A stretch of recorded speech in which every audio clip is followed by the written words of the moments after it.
The barriers I faced as the first black woman elected to Congress were numerous and formidable.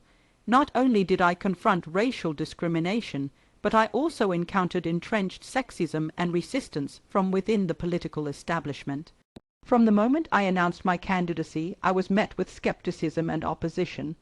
Many doubted my ability to represent my constituents effectively simply because of my race and gender, but I refused to be deterred by their narrow-mindedness. Instead, I saw it as an opportunity to challenge the status quo and pave the way for future generations of women and people of color in politics. One of the biggest barriers I faced was the pervasive belief that a black woman couldn't win a congressional seat, let alone be an effective legislator. So I had to work twice as hard to prove them wrong. I crisscrossed my district, engaging with voters from all walks of life, and building a grassroots movement that transcended racial and gender divides.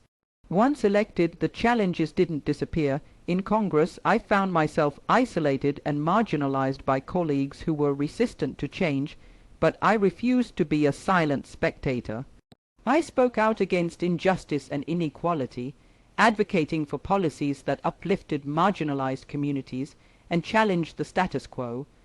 I also worked tirelessly to build coalitions and alliances across party lines, recognizing that progress requires collaboration and compromise.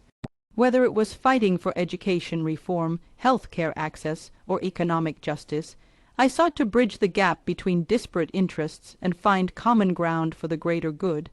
But perhaps my most significant contribution was the example I set for future generations.